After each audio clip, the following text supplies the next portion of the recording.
We are definitely skeptical on that, because we see that hypocrisy and political correctness is still there. The biggest member states, except for Italy now, are not ready to put into consideration the security aspect of migration. The current migration policy of the European Union can be very easily translated as an invitation in the mindset of those people who can easily make a decision to hit the road towards Europe based on their everyday life situation. On World Refugee Day last week, you passed a new law which makes it illegal to help migrants. It criminalises helping undocumented immigrants, and that includes asylum seekers. Why would you do that? There are organizations who help people to ask for asylum even if they have no legal basis for that, and promoting the violation of the Hungarian border, promoting opportunities which have no legal basis. If you do so, you have to count with the consequences. You will be making it illegal to help refugees fill in forms. You will make it punishable by jail to organise or distribute information that could help migrants. Now, you accept this legislation not only flouts human rights, but it also breaks an international treaty you have signed.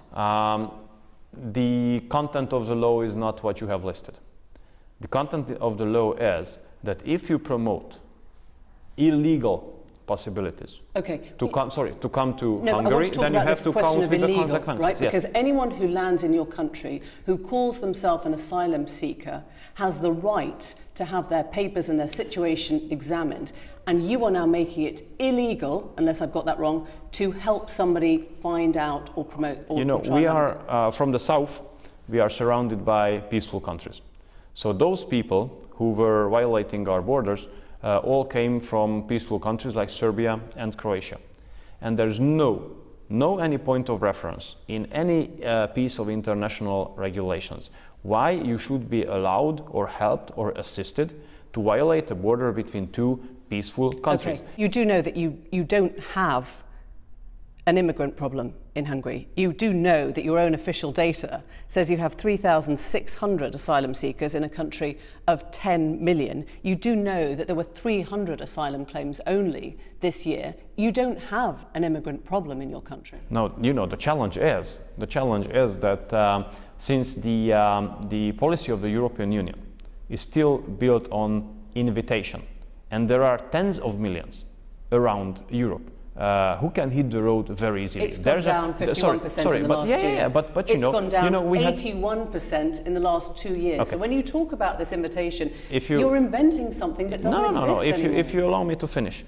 In the last 3 years, we had time to build the capacities to be able to protect ourselves from the south.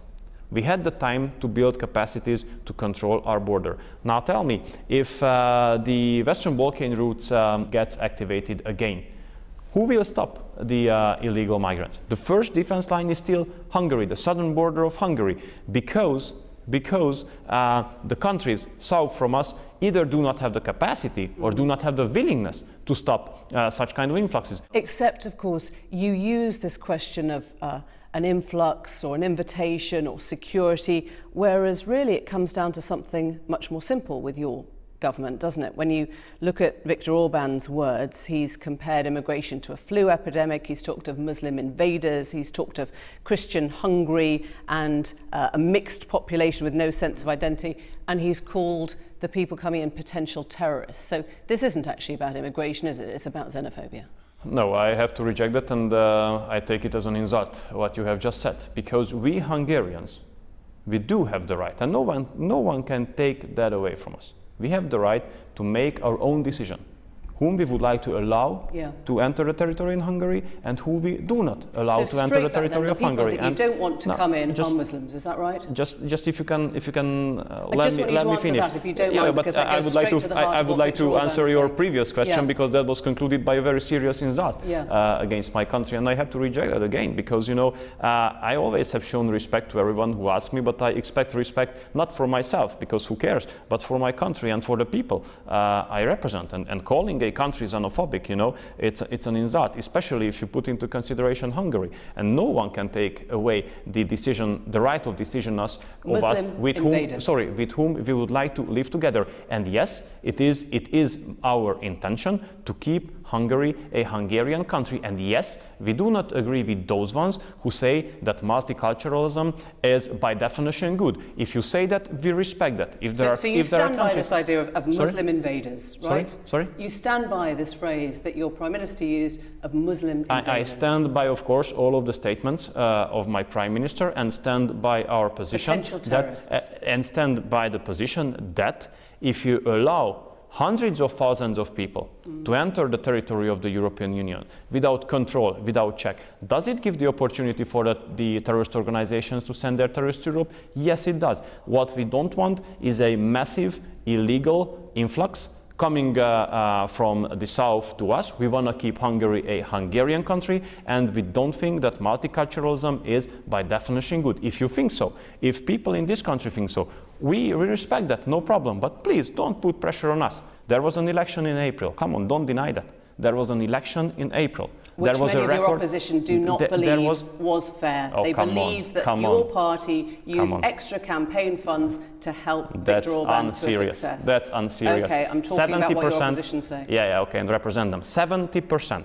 70% was the turnout, record high, 70%. We only on our own received 48.6% of the votes. Journalists will tell you that press freedoms have been eroded, that they have a creeping sense of working for a PR dictatorship. Oh, come on. You know that public administration courts are being set up parallel to existing tribunals. There is a sense of erosion of the rule of law. This is no longer a democracy. It is a creeping authoritarianism in Hungary. You echo lies. You do echo lies in this television.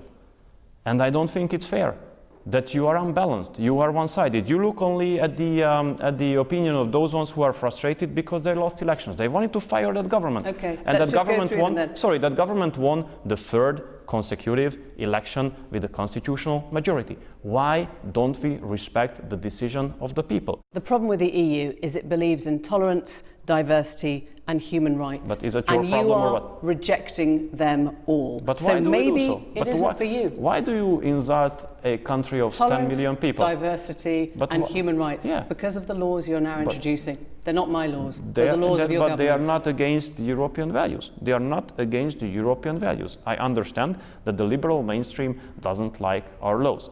But we have nothing to do with them in this regard, because it is the Hungarian voters whose expectations we have to fulfill.